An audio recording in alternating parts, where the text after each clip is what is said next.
Velkommen til den her AI tutorial. I dag vil jeg snakke lidt om chatbots og de forskellige funktioner de har, hvordan man bruger dem og hvad man kan bruge dem til. Så lad os bare begynde. I dag vil jeg dykke lidt ind i to forskellige: Microsoft Copilot, som er lavet af Microsoft, og ChatGPT, som er lavet af ChatOpenAI. Så jeg begynder bare med Copilot.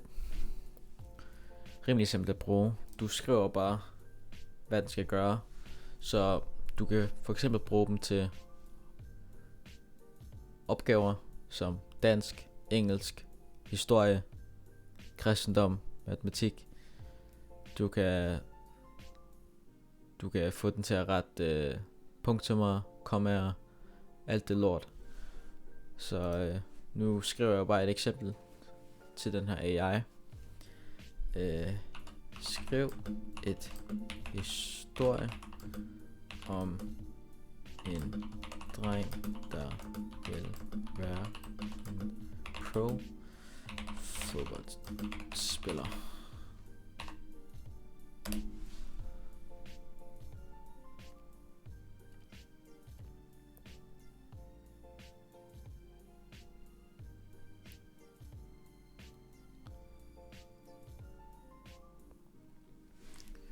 Ja,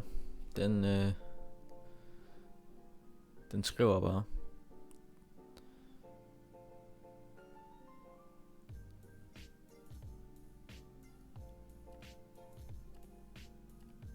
Ja. Yes. Du kan også få den til at skrive længere. Så hvis jeg nu skriv 500 ord længere af den her historie, så gør den det. Så det er jo rimelig useful. Du kan også søge informationer som fakta og forskellige ting, som nu skriver jeg et eksempel. Hvordan sluttede første verdenskrig?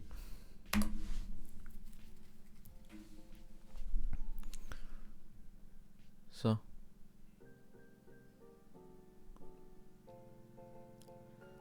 svarer rimelig hurtigt.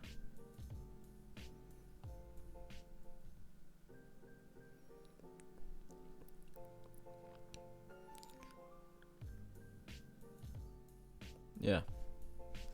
Så det der er også godt ved Copilot, det er, når du så spørger om noget som hvordan sluttede første verdenskrig, så den giver dig også kilder til hvordan det så skete. Så det er jo rimelig nice. Og ja, Copilot kan faktisk også generate billeder, så virker præcis det samme som det jeg gjorde før. Du skriver bare hvad den skal generate, og så laver den det. Så hvis jeg nu skriver for eksempel lav et billede af en kylling der spiser en pizza.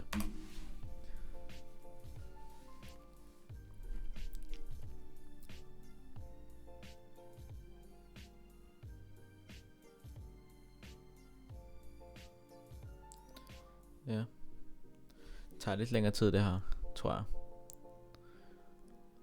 Ja, som I kan se, den loader.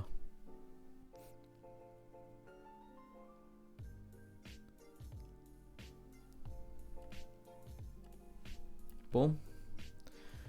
4 billeder af en kylling, der spiser pizza. En pepperoni pizza. Ja. Rimelig high quality, vil jeg selv sige. Ja, det er så det. Har basically sagt alt om det. Videre til ChatGPT. ChatGPT er præcis det samme. Du kan, du spørger dem bare om ting. Skriv et digt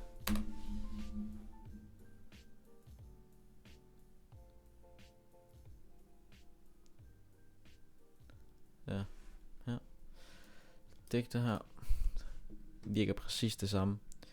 Men jeg vil personligt anbefale at bruge Copilot, fordi det er gratis. Og for det andet, hvis du nu søger, som jeg søgte før, om for eksempel 1. verdenskrig, eller noget, der er recent, så søger den informationer på nettet fra 2024, så basically nu. Men her er ChatGPT, den søger informationer fra 2022, med mindre du så betaler for plus, og det koster så $20 om måneden. Du kan lave billeder også med det, hvis du så betaler, men du kan det hele her gratis, så jeg vil anbefale at bruge det her, hvis du ikke gider at bruge penge. Ja, så ja. Og det var det. Ha' en god dag. Ses.